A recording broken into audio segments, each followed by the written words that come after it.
Doncs bé, reprenem. Ara aquestes dues xerrades parlaran més específicament i concretament del Celso Lagar i l'Hortans Veguer, els protagonistes d'aquesta exposició, i començarem parlant de l'Hortans amb la María José González, que és doctora en Història i Teoria de l'Art i professora Serra Hunter d'Història de l'Art Contemporani a la Universitat de Barcelona. Té també un currículum molt extens, que no recorrerem en tots els detalls. Només recordar que la seva tesi doctoral va tractar, es deia Surrealismo y saberes mágicos en la obra de Remedios Varo, i a partir d'aquí, el Remedios Varo va néixer anglès, per tant també és una artista a la qual en algun moment podríem dedicar perfectament una jornada. De fet, podríem fer una sessió artistes d'anglès, perquè tenim a la Remedios Varo. No tenen res a veure, ja sabem que en el fons va ser relativament casual, però en fi... Res és casual. Res és casual, al final tot té algun sentit, i després tenim l'Esther Boix també, o sigui que en algun moment ens hi podrem dedicar. Sí. Després en parlem. Sí. Bueno, ja tindrem ocasió. Bé, perdó, ara me n'he anat per aquí, però... Doncs des de la seva tesi, principalment la seva línia de recerca, presenta un interès i sensibilitat especials per la dimensió espiritual i màgica de l'expressió artística, que conviu, evidentment, amb la seva feina molt rigorosa de recuperació historiogràfica d'artistes molt diversos. De fet, ella forma part d'un grup que es diu Visionary Women Artists, que ben recentment també ha celebrat un congrés a Barcelona que va tenir molt d'èxit, en el que justament es va tractar des de diferents perspectives d'això, de l'obra de dones artistes visionàries. A banda d'això, ha treballat també sobre altres artistes com Rafael Barradas o Artigau, sense anar més lluny, i, en fi, ha participat en nombrosos congressos, ha publicat això que ens toca una mica a totes fer, publicant moltes revistes, etc. No faré una revisió extensa. Només dir que en aquest cas, justament per aquesta seva manera de treballar tan rigorosa, tan meticulosa i amb tanta capacitat en tot el que és el món dels arxius i la recerca més d'hemeroteca, en el seu moment em va semblar que era la persona ideal perquè col·laborés amb nosaltres en el projecte i intentés recuperar des de zero, perquè hem d'entendre que es pot, des de zero, la figura de l'Hortans Veguer. Això és important, perquè a vegades, esclar, quan fem història a l'art, diguem-ne, donem per suposat que sempre hi ha una bibliografia en la que ens en podrem recolzar, no? On diu, no, estudiaré aquest artista, estudiaré aquell altre, i un pensa, mira, iré a buscar aquests manuals, aquests... Bé, en aquest cas, a banda d'unes mínimes mencions, com ell explicarà, mínimes, bueno, quasi res, tot el que explicarà la María José és fruit de la seva recerca 100% inèdita, és a dir, això és un cas molt clar de construcció d'una biografia artística, diguem-ne, no? I de recuperació d'una obra. A partir d'aquí, vindran altres recerques o no que ampliaran, esperem-ho, altres aspectes. Però això és important destacar-ho, és una cosa que a vegades a les historiadores de l'art també ens toca fer, diguem-ne, sobretot quan parlem de dones artistes. No només, com veiem abans en el cas de l'Eva, però també. I per tant, jo li vull agrair molt també sobretot l'empenta que hi va posar, el compromís, la il·lusió, l'esforç d'intentar localitzar els parents d'aquesta Hortans Veguer que tenim més o menys situada, però que costa tant. Però vaja, tot i això, penso que sí, evidentment es podrien haver trobat més coses, però vaja, jo penso que Déu-n'hi-do pel que el projecte requeria. O sigui que jo li agraeixo moltíssim tot això, el text del catàleg, la feina en l'exposició i que sigui avui també aquí avui amb nosaltres per explicar-nos encara algunes cosetes. Tot això que hem explicat i més coses. Moltes gràcies, María José. Moltes gràcies a tu, Lluïssa, per convidar-me a participar d'aquest projecte expositiu i també d'aquesta sessió. Quan la Lluïssa, com acaba de dir, em va preguntar si jo faria una exposició sobre... si jo participaria en el muntatge d'aquesta exposició sobre Lagar, fent una petita investigació sobre la seva companya, Hortans Veguer, perquè això sí que ho sabíem, que era la companya del Lagar, jo de seguida li vaig dir que sí, entusiasmada, l'entusiasme de la Lluïssa i el meu. Jo no era ni molt menys especialista en l'Hortans Veguer, em penso que no hi havia cap especialista, ni la hi ha encara, i tampoc no era molt especialista, per exemple, en aquest món que ens ha parlat ara la Catherine Gonard, de com eren les escoles, com era el París dels... Bueno, en sabia com perquè... Però no era especialista. Però sí que coneixia el seu nom. Coneixia el seu nom i sabia que havia estat escultora. Em penso que és l'únic que sabíem jo Lluïsa jo, perdona, i totes les investigadores i investigadors que han treballat sobre el món de les avantguardes a Catalunya i a l'estat espanyol, perquè se la cita als grans diccionaris, a les grans monografies, Celso Lagar i Hortense Veguer, al llibre del Bonet, al llibre... sempre se la cita, però res més, no en sabíem res més. Sabíem també, perquè de vegades es diu, que era una escultora animalista, és a dir, que feia escultures d'animals. La Lluïsa em va demanar, com que és una artista que partíem de zero, tal com has dit, doncs que parlés també una mica de la investigació, perquè les poques obres que vam aconseguir trobar, que són poques, jo esperava que fossin més, però han estat poques, totes esperàvem, penso que poguessin haver estat alguna més, doncs les teniu al museu, les tenim al catàleg i les dades també en aquest petit des del catàleg. Llavors, encara que parlaré de l'Hortense Veguer, ho vull fer sobretot a partir de la investigació que he fet. Totes les investigadores i investigadors i comissàries i comissaris, doncs, quan fem una investigació sabem que al darrere té molta història, té moltes experiències, té moltes anècdotes, té molts records i té també moltes reflexions. I tot això després ja no surt, no es veu ni al museu ni es veu normalment el text que escrius. Doncs jo avui em voldria detenir en una investigació, aquesta concreta que he fet des de fa un any i mig o així sobre l'Hortense Veguer. És una investigació interessant, molt interessant, perquè partíem de zero, no hi havia cap investigació prèvia, no hi havia tampoc cap catàleg monogràfic, segurament perquè no va fer cap exposició individual, no és el tipus d'artista que és fàcil de recuperar o que sembla que és interessant recuperar, perquè un artista que ja ha tingut reconeixement, perquè ja ha fet moltes exposicions individuals i han escrit molt sobre ell, ja donem per suposat que és interessant. Però en el seu cas no ho sabíem, la veritat és que quasi no sabíem què ens trobaríem. Coneixíem també un dibuixet d'ella, només una reproducció d'un dibuixet.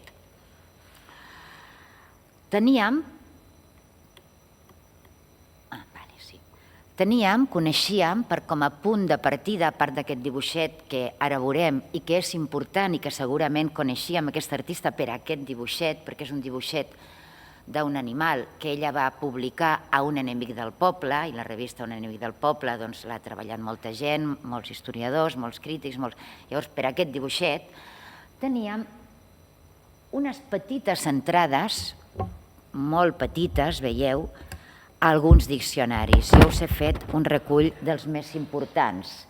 El Diccionari dels Artistes, d'Eduard Josep, que diu escultora nascuda a Caubús.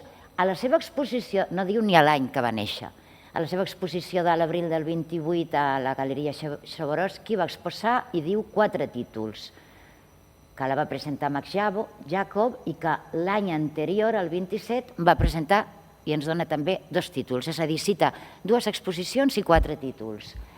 El Juan Manuel Bonet, animalista francesa, en París, a donde había llegado en 1909, que no sabem pas d'on ha tret aquesta data de 1909, se casó con Lagar, que tampoc no és veritat, no es va casar amb Lagar fins 20 anys més tard, con el que residió en Cataluña, y aquí ya la tenim a Girona. Reseñamos en la ficha correspondiente a su esposo sus sucesivos lugares de residencia y sus exposiciones conjuntas. Lagar Veguer. Ja no parla res més de la Veguer que no sigui en relació a Lagar.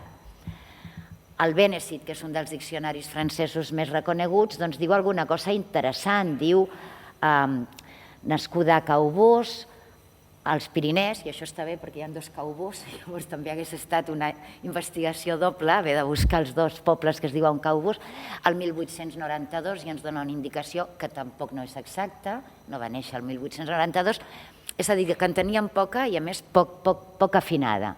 Per això és tan important aquesta feina d'arxiu que ha mencionat la Lluïsa, que s'emporta moltíssim temps i moltíssima vista, però que al final vas trobant coses que t'ajuden a situar-la. Diu escultora instintiva.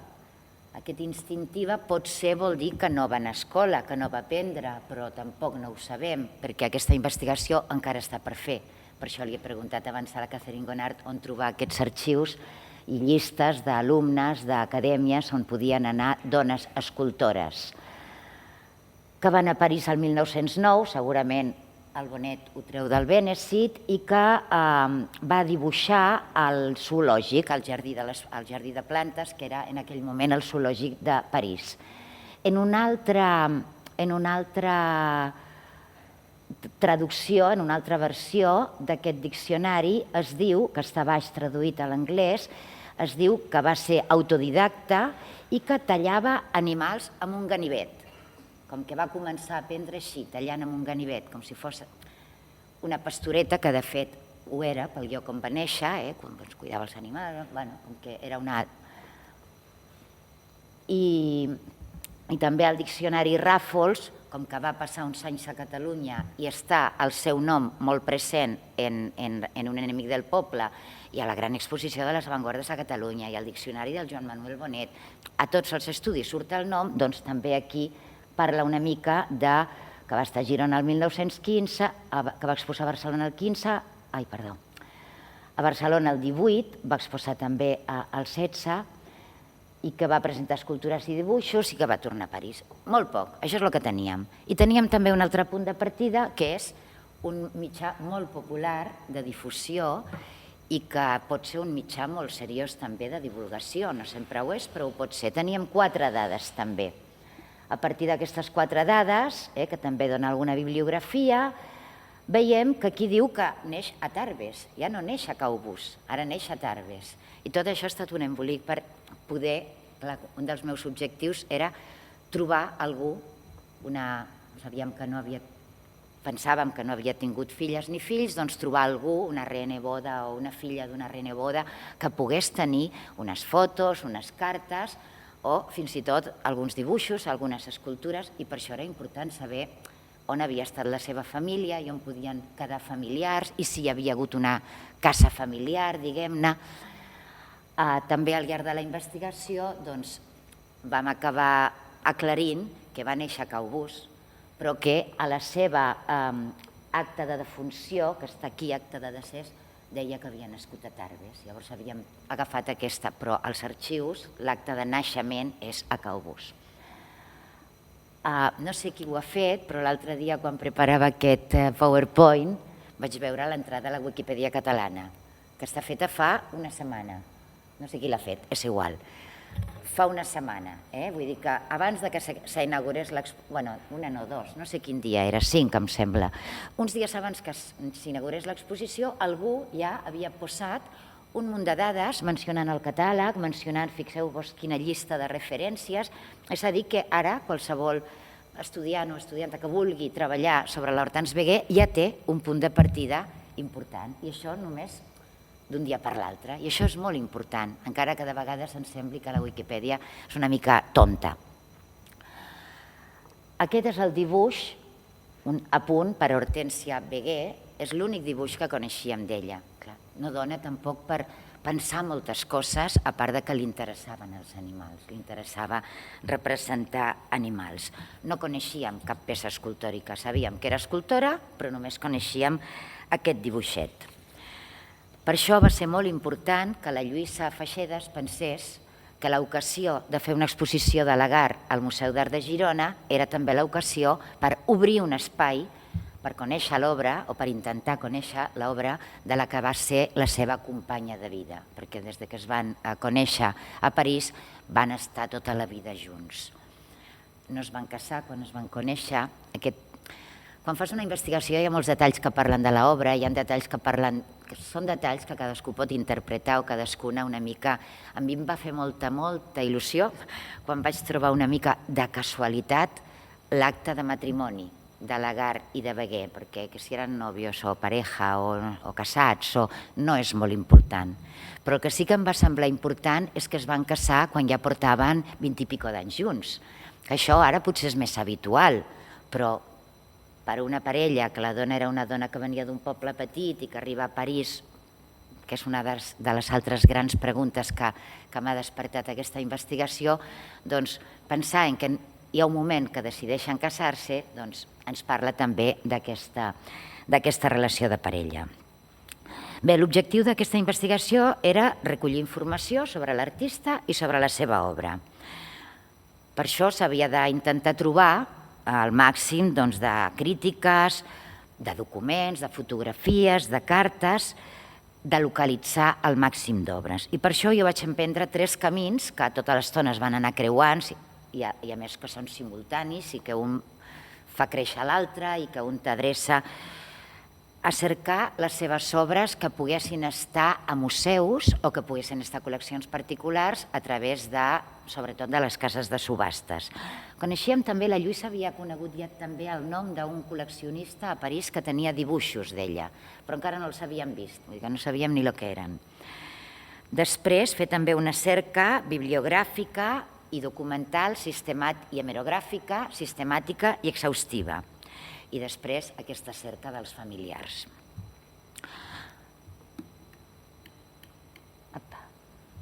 Els museus. El Centre Nacional d'Arts Plàstiques francès té una pàgina web on recull totes les peces de tots els museus, també de les que estan en dipòsit, que estan en un museu però després han estat dipositades, jo què sé, al despatx d'un alcalde, per exemple, o llocs així, i surten aquestes 3, 2 ossos, 2 escultures d'ossos i una de micos. Aquesta, que és l'única que hi havia foto, la tenim ara ja també aquí a l'exposició. Aquesta la tenim també a l'exposició. Jo no la vaig veure fins al dia del muntatge, vull dir que estava parlant de peces que sabia que existien però encara no l'havia vist. Aquesta altra, en canvi, no la veurem per ara, perquè la van buscar i buscar i buscar i no la van trobar. El Centre Nacional d'Arts Plàstiques havia perdut una escultura de l'Hortense Veguer. Això ens parla també de la cura que es té amb les peces dels artistes i de les artistes que no tenen prou reconeixement. Nadie pierde un Dalí ni un Miró, però en canvi aquesta escultura en algun moment havia desaparegut. Per sort, el CENAC tenia una fotografia i amb aquesta fotografia tenim també una idea de com era aquest os. Després vam fer la cerca a les cases de subhastes. Les obres que vam trobar són les obres que tenim a l'exposició. Vull dir que si no n'hi ha més és perquè no vam trobar més. Perquè les vam aconseguir totes, encara que algunes va costar moltíssim. Per què? Perquè les cases de subhastes prestigioses ja coneixen aquests mecanismes, que escrius del museu, que t'ho prestin, que tu pagaràs els gastos, que faràs una assegurança, però quan és una casa de subhastes petita, quasi que de decoració d'un poble al centre de no sé on, doncs no se'n fien. No se'n fien, però qui és vostè? Però jo no li puc donar el nom de la persona que ho ha comprat. No, vostè només li ha de dir a aquesta persona que si es pot posar en compte. Ja ho faré. I 3 setmanes després, bones tardes, descompte. Vull dir que ens va costar moltíssim.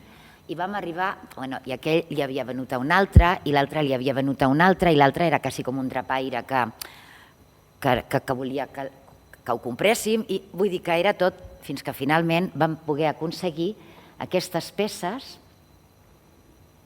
aquest petit os, que de seguida vam trobar molta informació, sortia moltes notícies perquè va estar exposat a Barcelona i a Madrid.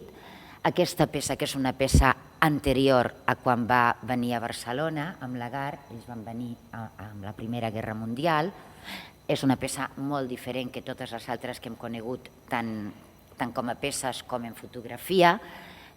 Té un altre tema, és l'única escultura que coneixem que no és un animal, té un altre estil, té una impronta primitivista molt més forta que qualsevol altra de les seves peces.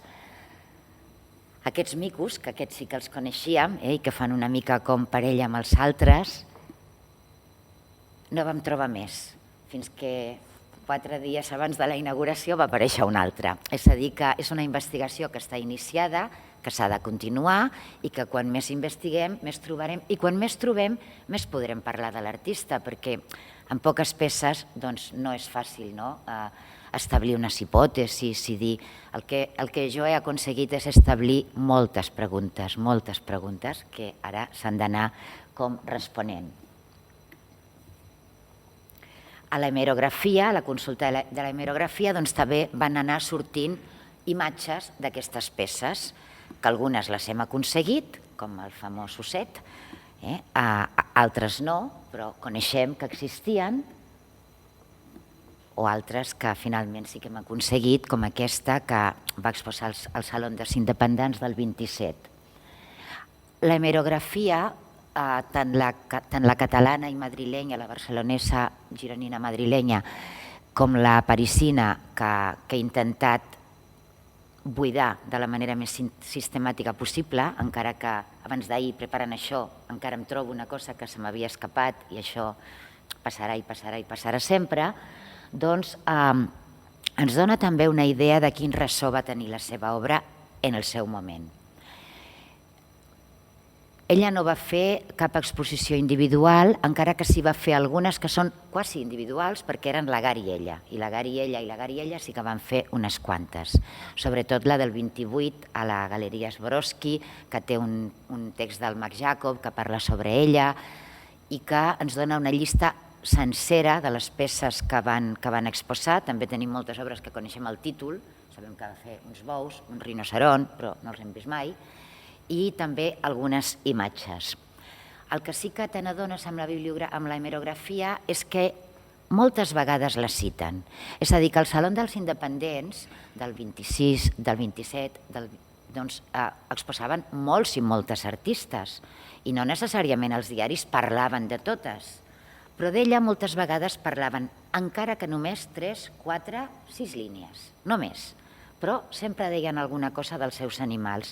De vegades posant en relació amb altres escultors també d'animals, com el François Pompon, el de l'os aquest blanc del Museu d'Orsay, o amb el Mateo Hernández. Aquí veiem els títols, el Saló dels Independents del 25, del 26, del 27.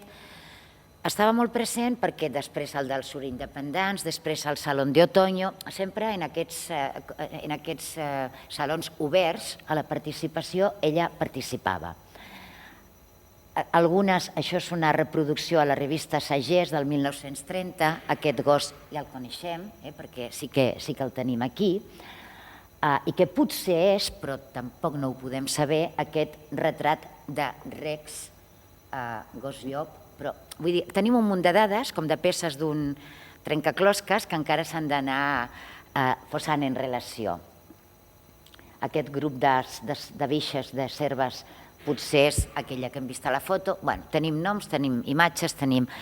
Aquesta imatge d'aquest os, hi ha un llibre que parla d'un os que menja. Potser és aquest, perquè sembla que està menjant. Diu que aquest os el va comprar l'Ajuntament de Toulouse, després d'una exposició. Menys amb l'alcalde de Toulouse he parlat amb tota la jerarquia de patrimoni, d'això, de lo altre. L'os que menja no ha aparegut tampoc. Quan tu veus aquesta foto, tampoc no saps si l'os que menja està en un hall, perquè és un os gran, que és el que jo em vaig imaginar al començament, o si serà un os petit, que potser està en un despatx que s'ha perdut, que no sabem. Una mica és per explicar totes les dificultats i també això, que fins i tot el tamany no sabíem ni com eren les peces. Imagina't que arriben a ser més petites encara. Amb una vitrina les encabim totes i ja està. No en teníem ni idea. A l'exposició aquesta comuna, amb el Lagar, que va ser potser des que van tornar a França la més important i la que Marc Jacob, escriptor i amic, els hi va fer com un text molt carinyós per donar-los molta empenta, etc. Doncs tenim també aquest os que menja, el ors que fa, no sé com es diu en català, que fa la boca, que aixeca així les cames, vull dir, molts ossos, sabem que hi ha molts ossos. Ella va néixer en un poble molt petit del Pirineu, molt envoltat encara ara, i m'imagino que fa tants anys encara més, de cérvols, d'ossos, són molts els animals que representa, encara que també, com que anava al zoològic, i li interessava molt, i potser a Barcelona també hi va anar al zoològic, doncs també tenim elefants, i tenim felins, grans felins, i tenim... No revisaré tota la hemerografia, només una mica la dels anys catalans, que és la que fa referència a aquesta exposició. Aquí tenim una mica també per veure. Lo difícil, quan fas aquestes cerques, que ara sembla tan fàcil, poses a l'ordinador el nom i et surt, no? Bueno, d'això no et surt res, però a més és que va ser Beguer, Baguí, Baguer, vull dir que va ser Madame, Mademoiselle, que era una mica difícil trobar pràcticament de l'exposició que va fer a la Galeria del Mau, les ressenyes crítiques, algunes obres escultòriques, quatre escultures no donen molta més informació, encara que el catàleg sí que ens dona aquestes escultures que veiem que cap d'elles és un animal. És a dir, una de les preguntes que obre aquesta investigació, com és que arriba un moment que no és des del començament, sinó que després de fer aquest noia pregant, cap de noia, dona rentant i Ximet Samer, que sembla que és una maternitat, pel que diu el Dalmau, no és una orangutana o un petit orangutana amb la seva mare, sinó que és una mare i un fill humans, doncs com és que de cop comença a fer animals i ja no fa res més, i no trobem més que animals. Que potser són preguntes que no trobarem mai la resposta, però que com a preguntes són interessants, sobretot, i són molt actuals, no? Ara que estem, doncs, fins i tot des de les instàncies governamentals donant un altre espai als animals.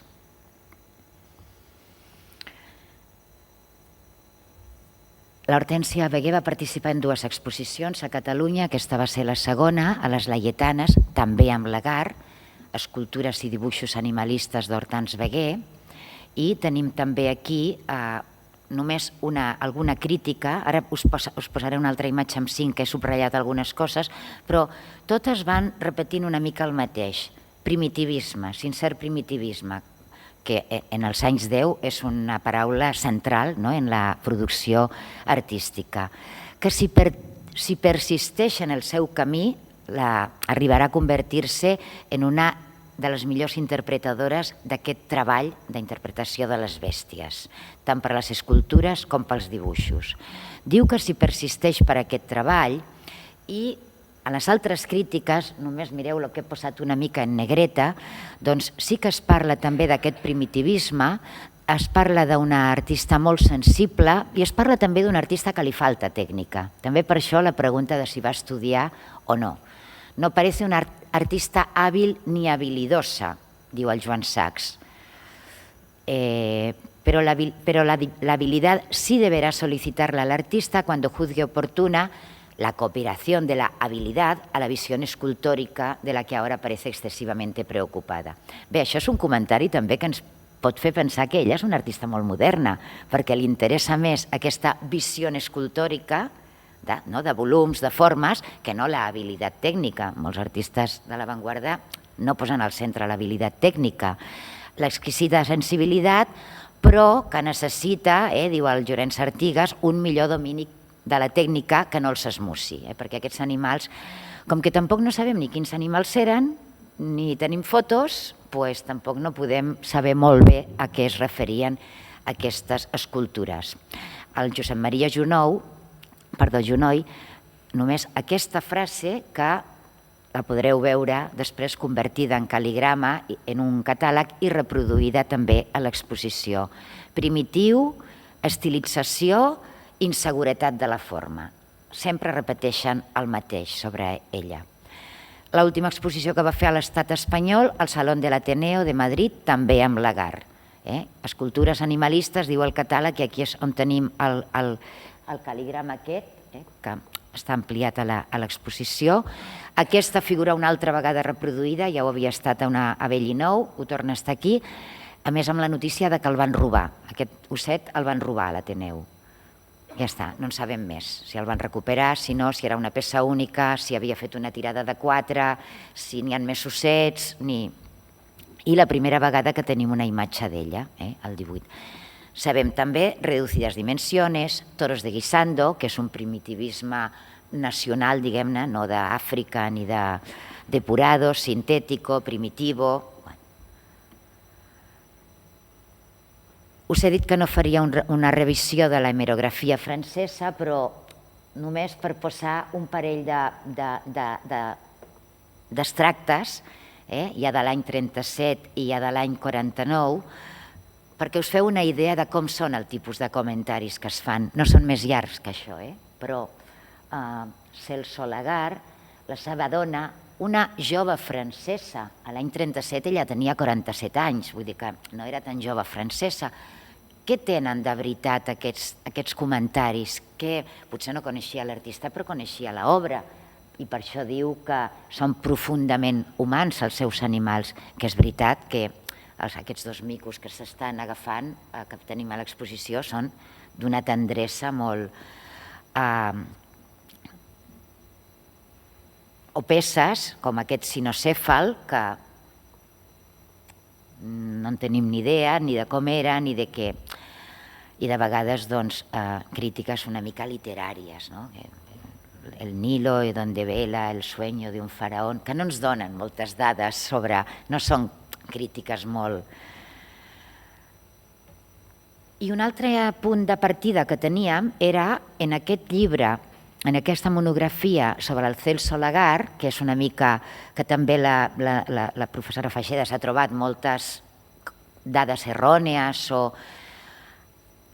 d'aquest personatge que ens ha donat 2 obres per l'exposició, que ha costat molt perquè també hi ha historiadors i col·leccionistes i artistes peculiars i professores, però que diu en algun moment als agraïments Colette Meriel y Susanne Boffo, tía y sobrina de Hortense Veguer, que pusieron todo a mi disposición. Els hi agraeix, tampoc no sabíem què és aquest todo, encara que el llibre reprodueix una foto d'una casa que tampoc no hem pogut localitzar, una carta i poc més. Però almenys teníem 2 cognoms, Meriel i Boffo. Ara en tenim 2 peces, 2 o més? Sí, del Meriel. Hi ha l'església de Cauboso de Puntús. Bueno, ara en tenim unes quantes peces que han vingut de Meriel. Això és l'únic que aquesta línia de seguir els familiars hem aconseguit. No era com aquelles novel·les que arribes a les golfes d'una casa i et trobes una... No, només hem trobat aquests petits dibuixets, però era un punt de partida. Com arribar a aquests familiars? Perquè era una de les meves grans obsessions, perquè jo ja havia trobat a l'hemerografia i la bibliografia i als museus el que havia. Llavors era com arribar a aquests familiars. Doncs aquí tenim aquest acte de defunció on diu que havia nascut a Tarbes, als Pirineus. Llavors el següent pas és entrar a tots els arxius departamentals dels Pirineus, anar als pobles, anar als anys, que teníem la data de 1892, que tampoc era, vull dir que vaig fer-me tot el 92, després tot el 91, després tot el 90, que el vaig trobar, i si no, hagués continuat cap al davant i cap al darrere, a veure si trobava alguna cosa. Doncs aquí sabem que la Hortense Veguer, Hortense Eugénie, era el seu nom complet, Veguer, va néixer el 18 d'abril, i això són aquestes coses, jo també, el 18 d'abril, dius, mira, la Hortense Veguer no només és àries com jo, sinó del mateix dia. Són tonteries meves, això, però són dades que quan vas investigant, doncs, es van... Bueno, això és una ampliació i per veure una mica... I a partir d'aquí, doncs, també intentar situar el que era la seva família. Els censos, això és un cens de Caubús de l'any 91, veig que es veu més petit del que jo m'imaginava, però bueno, aquí tenim, no ho veig ni jo, aquí tenim, on estan tots els Veguer? Aquí, tots els Veguer. Revisar aquests censos, el que jo estava buscant era en quin any deixa d'aparèixer l'Hortense. És a dir, ella neix aquí i no sabem quan va arribar a París. Llavors, com trobar quan va arribar a París? Doncs això no ho he trobat, perquè hi ha uns forats als censos justament d'uns anys que són els que més... Però sabem que era d'una família nombrosa, sabem que va tenir un germà que es va morir de petit, sabem que va tenir 4 germanes dones, que eren 4 germanes dones i un germà home, que són coses que potser no són molt interessants, però que ens ajuden a dibuixar d'on venia o no són molt importants, vull dir, però que sí que poden ser interessants. Ens ajuden a dibuixar d'on venia aquesta escultora. D'un poble molt petit, d'una família molt nombrosa, amb molts fills, d'una família molt pobra, perquè em van explicar quan vaig anar a Caubús, que era una família que tenia una casa que ja no existia, que tenien com tothom un porquet i 4 gallines i que eren dels més pobres del poble. Llavors, també t'imagines com és que aquesta noia... Hi havia una escola, això sí, al poble. 5 anys abans de que nasqués la Hortènsia, el departament havia construït una escola, llavors podem suposar que havia anat a escola. I pensar com és que aquesta nena, si potser sí que és que va començar amb un ganivet mentre cuidava les cabres, o... Bueno, la imaginació té un paper molt important en moltes investigacions, no? Per poder fer hipòtesis, potser agosarades, i potser que no arriben a bon port, però que potser sí. Llavors, bueno, doncs això, no? Com aquí el 1891, aquí està l'ampliació, veiem el seu pare, François Béguet, la seva mare, Françoise Sarreulet, les filles, Noelia, Delphine, Hortense, i aquí una àvia, encara vivia una àvia, i bueno, et vas imaginant, però entre aquí i aquí falta el cens. I llavors, com van arribar d'aquí a que només quedava el matrimoni i el fill petit, el que ens fa saber no és quan se'n van a l'Hortens, però sí que tots se'n van anar. Alguns perquè es van casar i altres no en tenim ni idea. A les tables decenals doncs, també anem trobant informació, aquí torna a sortir amb l'Hortense Eugenie, amb l'any de naixença de cada un dels fills, etc. Per això també sabem que un va morir. I arrel de tot això doncs, jo vaig anar construint aquest arbre genealògic de la família, i d'aquest arbre vaig arribar a conèixer aquests dos, que tenen l'Estelle Alpier i el Jean-Philippe Mériel i la Claire Mériel, que van venir el dia de la inauguració.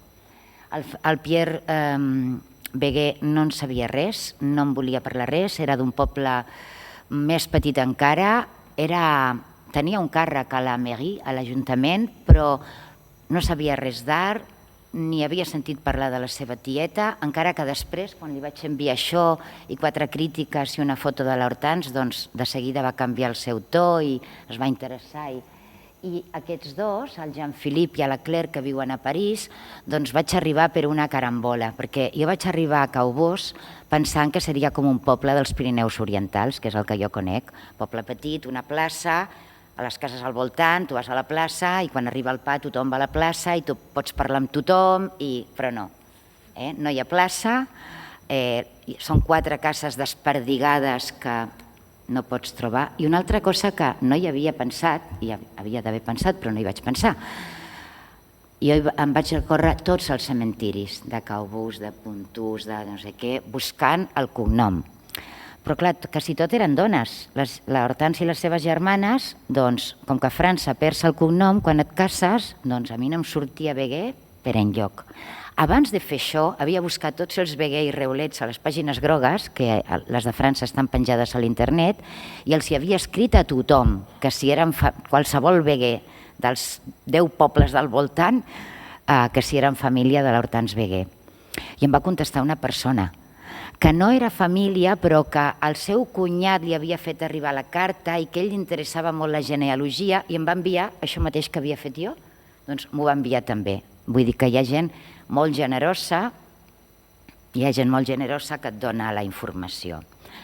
A aquests Jean-Philippe i Claire vaig arribar a través d'Aline Latapie-Brousseau, que clar, pels cognoms no hi pots arribar, però vaig arribar perquè són pobles petits i al tercer cementiri es veu que ja havia corregut una mica la veu de que hi havia una dona que estava buscant pels cementiris i quan vaig sortir del cementiri de Pontús, em sembla que era, se'm para un cotxe i un senyor em diu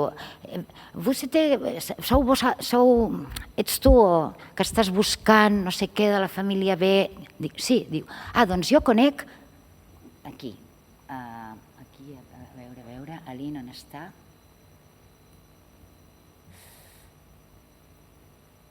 Aquí, mira, me l'he oblidat de posar, l'Aline, està aquí, que es va casar amb el Gustave Brousseau.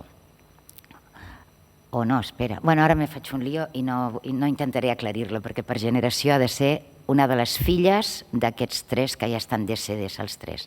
Bueno, aquest senyor em va dir que la coneixia i em va dir, la truquem ara. Aquest senyor anava vestit de caçador, amb el rifle al darrere, i em va dir, la conec bé perquè jo sóc l'alcalde d'aquí. I em va trucar amb el seu mòbil, i amb el seu mòbil, jo parlant el meu francès, que ja heu vist que tampoc no és molt, i ella també, a través del mòbil, i la senyora que està explicant-me el que sabia del Colet i de la Claire i del Jean-Philippe, i que els posaria en contacte, no sé què, fins que el mer, l'alcalde, em va dir, madame, és l'hora de l'aperitiu, vull dir que tinc gana i que... Això va ser tot. Però a partir d'aquí ja vaig tenir el telèfon d'ella, ja la vaig trucar, i és així que hem pogut arribar a ells. Jo vaig fer aquest dossier que els hi vaig enviar tant al François com a la Lynn. Ells ho van repartir entre la família, va crear commoció, la gent em va escriure. Són aquestes coses maques de la investigació.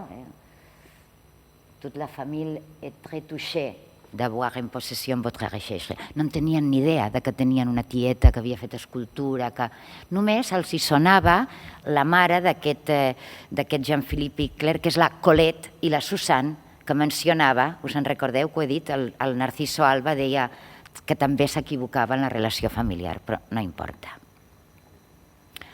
Vaig escriure a l'alcalde de Caubós per demanar-li que, com que va néixer a Caubús, que estic molt curiosa de saber si és coneguda, si hi ha obres d'ella, si són conservades. Clar, tot això ara em sembla una mica ridícul haver-ho fet, però en aquell moment no en teníem ni idea de lo que... L'alcalde em va rebre molt cordialment, molt atentament, em va donar el telèfon d'aquell altre, del François, del Pierre, que també vaig escriure. Aquí vaig escriure a tots aquests veguers que us dic, que vaig buidar totes les pàgines grogues. Ho dic perquè veureu que he trobat que a l'exposició hi ha poca cosa, però la investigació ha estat molt extensa. Aquesta és la resposta d'aquest senyor que em diu: Marc Reulet, el meu cunyat, m'ha donat la vostra carta i que esteu buscant aquestes informacions i que jo faig recerques sobre la família Reulet de la meva dona. Llavors em dona tota aquesta informació.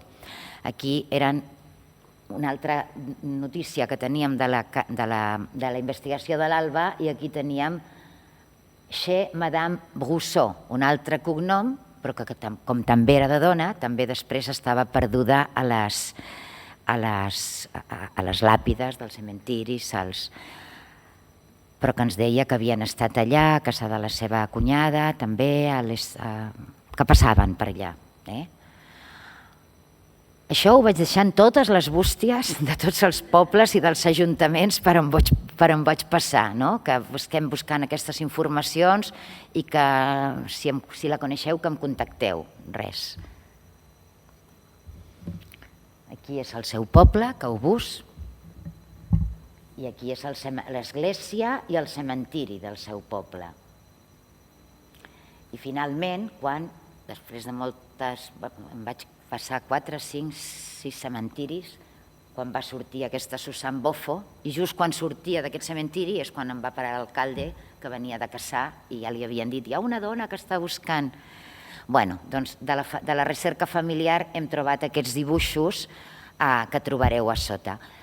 Com que aquesta investigació és una porta per obrir, per continuar, perquè surtin més coses, doncs també vaig fer aquest petit escrit per la revista local, Le Colline de Montgnoac, amb una introducció a l'artista, a què es faria aquesta exposició aquí, i amb una imatge també per veure si algú diu «Ai, doncs a casa meva tenim un os de bronzo que no sé d'on ha sortit», no sé. Fent tot aquest buidat dels arxius, és on vaig trobar, i una mica de casualitat, perquè jo estava buscant una data d'un amor d'un germà, no sé què estava buscant ja, l'acte de casament, Celso Arroyo Lagar i Hortense Eugenie Veguer, que es van casar el 3 de setembre del 31. Es van casar molts anys després que es van conèixer, i també el 31 vol dir que van tornar a passar per Caubós, de pujada, de baixada, del que sigui, i també vol dir que Caubós era un lloc important per l'escultora. No se'n va anar a París i se'n va oblidar del poble, sinó que va tornar moltes vegades. Per això també l'esperança de que puguin haver-hi més coses. Encara us deia abans que preparant això encara havia trobat coses, i és per això que això és un inici d'investigació. Aquesta revista, Septimaní, sobre els independents del 25, doncs hi ha aquest altre dibuixet i també aquest del Lagar, que sembla que el del Lagar, que és més petit i té més espai, sembla que l'han encaixat al final, no? Com si... Que pot ser, també vol dir que l'Hortense Wegué tenia una xarxa de relacions perquè ella era francesa i perquè, no sé, curiositats que no han sortit al text i que per aportar alguna cosa nova. El Saló de Tardor de l'any 33, Maternitat, per Hortense Wegué, i és una pintura. Segurament és un error, no sé, em sembla que ha de ser un error, no en tenim cap notícia de que l'Hortense Wegué hagués fet pintura, però com que tenim tan poques, doncs és una dada a guardar. Aquí està la notícia petita i aquí la teniu amb el comentari. Una altra dada que tenim, ella formava part de l'Ajut Amical als Artistes, que era una associació que s'havia fundat justament uns anys després de la Primera Guerra Mundial per donar suport a molts artistes que vivien en una situació econòmica molt precària. En aquesta associació amical formaven part, i estan citats aquí, Hortense Wegué, escultora dotada d'una bella imaginació, i també Lagar, picaresc i espanyol, que és un tòpic que sobre el Lagar a la premsa francesa sempre es diu. També en una altra notícia parlant de que si era torero, hi havia torero... Bé, tots aquests tòpics que li han aplicat. Aquesta amical dels artistes feia un ball anual, i aquí tenim molts cartells. Ho he posat perquè hi ha algunes artistes que ha mencionat la Gonart, Susan Baladón o Maria Vasiliev, vol dir que estaven com integrats en aquest conjunt. I també aquesta notícia que em va fer molta gràcia, d'un d'aquests balls que parla de... He traduït el trosset, perquè ens dona una altra imatge també d'aquests artistes, que sempre ens han donat una imatge, no sé, per exemple, el que diu el González Ruano, pobres, vestits amb robes velles, amb diaris perquè passaven fred, deprimits, sempre ens han donat una imatge molt gris o fins i tot negra. Doncs aquí tenim. Celso Lagar, muy animado, pronunció un discurso ibérico-francés que causó sensación, pero cuyo significado no se entendió del todo bien. La señora Lagar, con el rostro velado, interpretó algunas danzas españolas, mientras que Manecais hizo una demostración de danzas y canciones orientales. Herman cantó Le Petit Cancan, Parturi recitó algunos divertidos monólogos normandos. La velada terminó sobre la 1 de la madrugada para la mayoría de los invitados. Dejaron que el pintor sueco Carl Lung diera a Herman unas confusas explicaciones sobre el destino de la pintura moderna. Unes explicacions que devien estar una mica ennuvolades ja per l'alcohol a les...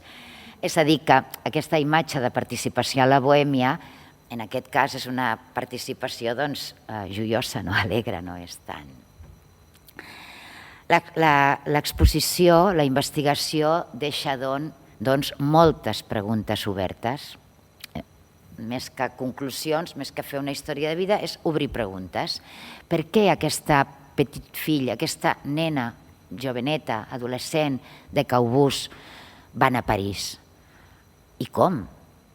I van estudiar? I van perquè li atreia l'art? Què sabia ella de l'art? Però potser tenia un don i per això tallava amb un ganivet? I com va arribar? Perquè fins i tot ara, 2021, és difícil arribar de Caubús a París. I com ho va fer? O potser va anar a treballar de minyona, i potser va conèixer la bohèmia, i potser li va interessar més això, que no en tenim ni idea. Va estudiar escultura a on? Pensem que alguna cosa havia d'estudiar, perquè ella ha fet escultura amb bronzo, fos, amb fusta, amb guix, amb fang, amb alguna cosa havia de... Per què va treballar animals i no va tornar cap a altra temàtica? Què va fer quan sembla que treballava poc l'escultura o exposava poc? Perquè aquí us he posat un llistat de les exposicions on va participar que he aconseguit localitzar, perquè hi ha crítiques o hi ha... I fixeu-vos que entre el 37 i 49 doncs no hem aconseguit cap notícia. Què va fer? Va fer una altra cosa? Vull dir, són preguntes, no? Un altre camp obert és les peces que puguin sortir. Sabeu que quan es fa una exposició, quan es fa un catàleg, una exposició d'un artista que es dona a conèixer, algú que té a casa una cosa de Beguer però que no sap ni qui és, doncs llavors diu, doncs jo ho tinc, i es posa en contacte, i així han sortit Barrades, les nines de la Carmen Barrades van sortir així, doncs esperem que surtin peces. I també, doncs, una altra pregunta. Aquí tenim a la Hortense Beguer en aquesta exposició que la Lluïsa ha identificat que era la Galeria Percier el 1935, ho he posat en un interrogant. Perdó? Diu? 23, això té més sentit, clar, perquè doncs el 23, que veiem que és, bueno, no és una dona elegant, va amb un vestit així com molt naïf, té una cara de poble, diguem-ne, no? De pa de poble té cara. I en canvi aquí és una foto que ja no tenim datada, que la veiem amb el Celso Lagar, podem veure altres fotos d'ella d'aquesta època més gran, que va vestida d'una manera molt masculina, amb uns trajes xaquet així, que té un posat molt seriós, d'una dona que això que es diu, que té personalitat forta. Què va passar entre aquesta Hortense i aquesta Hortense? És una altra pregunta que queda oberta. La fantasia, us havia dit, i acabo amb això, la fantasia és un element molt important. Tenir poques dades sobre un artista, sobre una biografia, sobre una vida, obre la porta a la imaginació. I la imaginació també és una possibilitat per a fer recerca, perquè permet fer hipòtesis més o menys atrevides, més o menys agosarades. No tenim escrits, no tenim correspondència, potser sortirà, potser no. Però tenim aquestes imatges de l'artista, tenim algunes anècdotes, Velada i Bailando Bailes Espanyoles, que tampoc no sabem si són de veritat, si el periodista li va posar imaginació. Vull dir que a partir d'aquí ens podem intentar imaginar com va ser tot el que va viure l'Hortense entre aquí i aquí. Un altre petit apunt de reflexió, ja no és sobre l'Hortense, sinó sobre qualsevol investigació d'aquest tipus, la fantasia, una reivindicació de la fantasia per la investigació, i també de la contingència del rastre, que també la Eva ha mencionat, com les coses ens poden arribar o no ens poden arribar. Potser tots i totes volem deixar petjada la vida. Molts artistes sí, això segur, però després les petjades i els rastres es perden, es recuperen o no es recuperen. Doncs moltes gràcies.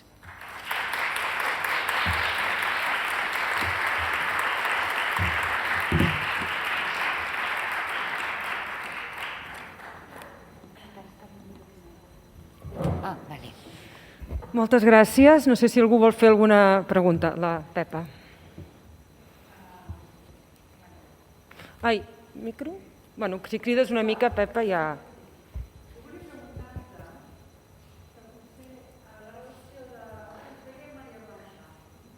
La relació de...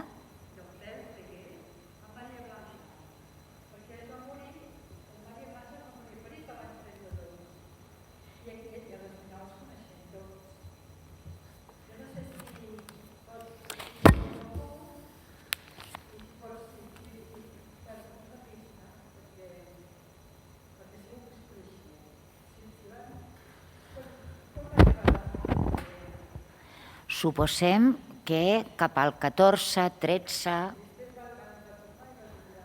Després va tornar, després de la Primera Guerra Mundial, i encara que va fer alguns viatges,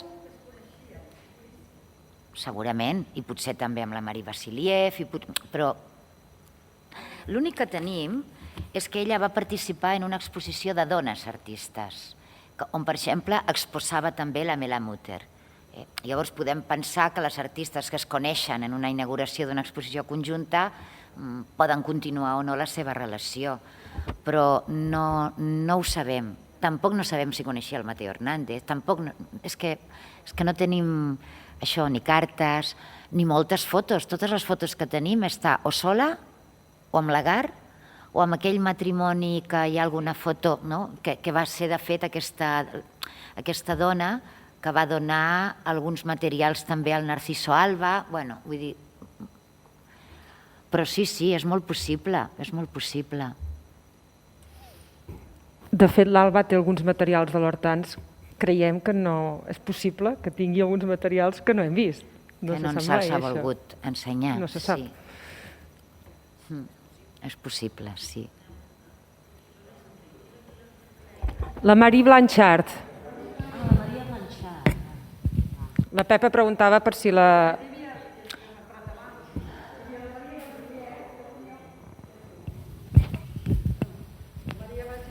T'has de... L'acadèmia de dones.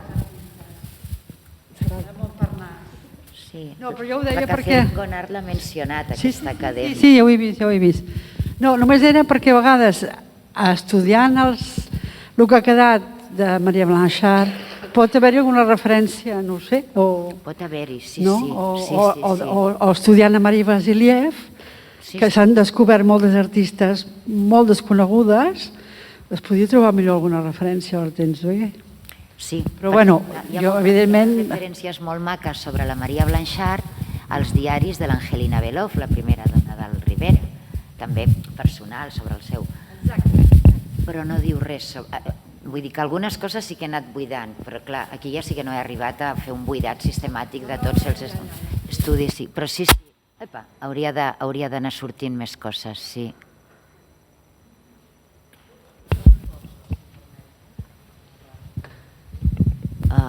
Això que has dit, que l'Hortens Veguer hi ha un moment que deixa de fer figura humana i només es dedica a l'escultura animalista, que de fet estava de moda a París en aquell moment, no? Sí.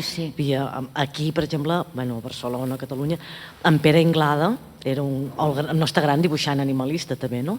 Però hi ha un altre cas d'una escultora francesa, la Jeanne Poppelet, que li va passar exactament el mateix. Aquesta dona va començar fent escultura figurativa, representava la figura humana. El que passa que hi ha aquesta llegenda, no sé si una mica mitificada o certa, que a partir de la Primera Guerra Mundial, quan ella es dedica a construir màscares pels mutilats de guerra, la llegenda diu que no va voler representar mai més la figura humana després d'haver vist aquelles massacres, no? I es va dedicar al món animal, que era una cosa com més benèvola, més plàcida, no? No sé si en el cas de la Hortens Veguer podia haver passat alguna cosa. Ells van sortir de París cap aquí quan la guerra no estava molt a prop de París, no? No estava molt a prop de París. Però sí, és igual, pot ser unes imatges a un diari, la van impactar, vull dir, és una decisió personal sobre què fas tu la teva creació, però només podem fer hipòtesis. Aquesta és una possible, sí. Però sí, és veritat que l'escultura animalista estava de moda. Vam estar buscant que el Granyer... I, de fet, algunes de les ressenyes petites a l'hemerografia francesa parlen d'ella junt amb Mateo Hernández o junt amb François Pompon, és a dir, escultors animaliers, sí. També podia ser per moda, també... Però és curiós, no?, que coneguem el nom d'unes escultures sobre figures humanes i després hi ha tot animals, tant dibuixos com escultures. Tampoc no coneixem dibuixos d'altra temàtica.